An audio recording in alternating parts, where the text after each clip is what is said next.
Hi, I'm Sarah Antinato, and today's blog is about yoga, but about the things I have learned about yoga by conquering a huge fear of mine. And that fear was getting back on a surfboard this summer after 8 years of not touching one, unless it was forced on me to carry my kids' surfboards. But 8 years of being away, I had gotten really spooked, I was really scared, and as I decided to get back on the horse, I made every excuse possible not to do it. It was too cold, I didn't want to go by myself, so I started booking lessons. And even with booking lessons, I would hesitate. A couple of times I even canceled, and it wasn't lost on me that I was showing up for surfing the same way my most annoying yoga students show up for class. They hesitate, they make a lot of excuses. Oh, I have to walk my dog, I can't do yoga today. That was me, getting back to surfing this summer. And I would fret about it. I would literally show up to the beach in my wetsuit, shaking and shivering with terror. And I asked a million questions of my teachers. They were so patient with me, thank God. But the reason this was happening is because I was scared.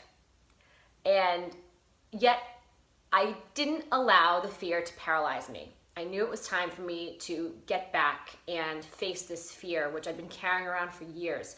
And how did I feel after I surfed a 2-foot wave? Amazing. Like I could conquer Mount Everest. Like you could show me any challenge and I could handle it. And this confidence, this exhilaration showed up, not just on my surfboard, but in every other part of my life. I was a better, more confident yoga teacher because I believed in myself in a different way. I was able to relate to my students much better because I really understood how scared some of them are. And I've never really understood that before. Yoga never scared me in the same way that it scares some people. So when people would come to class and run over a list of reasons why they weren't going to be good enough that day, I was able to get it. And I was able to help them find a place of comfort on their surfboard/yoga mat. And it really created a great system of trust between me and my students because I had been willing to put myself in that beginner's mindset once again. And the fear, I realized, can be so powerful that it paralyzes us. And yet, when we are willing to face our fear, not even conquer our fear, but just face our fear and baby step into it, it teaches us powerful tools with how to up-level every part of our life because we see that we have what it takes to rise above our challenges, our obstacles, whether they're on our yoga mat or a surfboard or in life, in a hospital room, with an argument with our spouse, a tough situation at work. We now have the confidence that even when we feel afraid, we can move through. And anyone who says they don't feel afraid, I don't believe them. I think fear is a very powerful motivator. It's really that same type of feeling in our body as excitement, but they're channeled in a different way. So when we can tap into fear and use it as a stepping stone, it turns into excitement, it turns into confidence. So this is why we will never grow if we're just doing things that are comfortable for us all the time.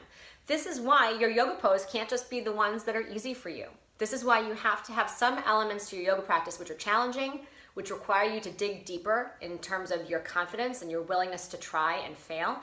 And they teach you a lot more about yourself, physically and mentally, than just doing the things that are easy for you all the time. We don't grow in our safe little box.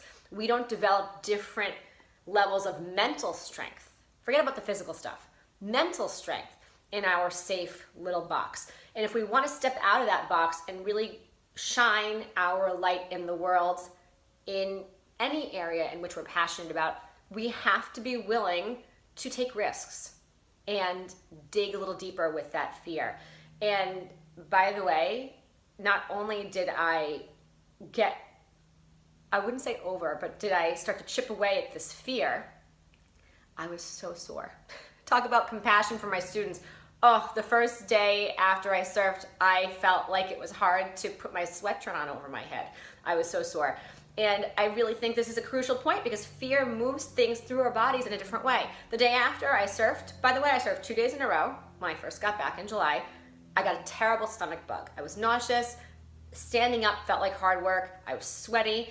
And even my husband, who's not as woo-woo as me with energy, felt like, I think this is just years of fear moving up and out of your body, Sarah.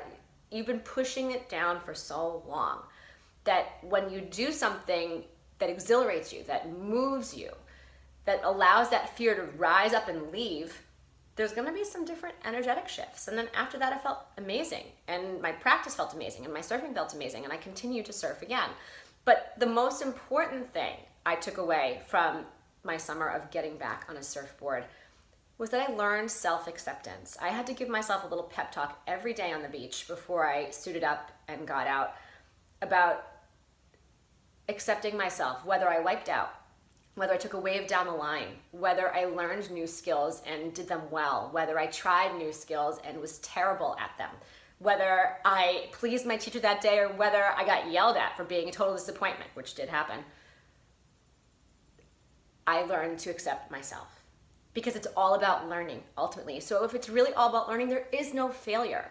It's just about taking the next step on your path to growth, on your path to your highest self.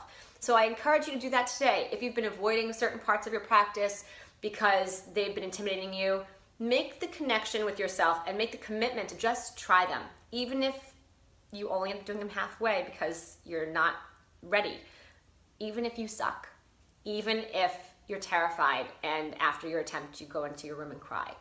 It's okay. This is what it's for. And again, we're never going to grow if we stay in our comfortable little box. We have to take that next step out of our box, into the world, onto your yoga mat, onto a surfboard, onto that hike that you want to try when you're scared of heights, onto applying to that new job you know you're not qualified for but you really want. You'll probably get it anyway. This is what it's all about. So I hope this blog inspires you to take some action today. Do something that you've been thinking about for a long time, but it's been a little too intimidating for you to take action. Go for it. Take that inspired action.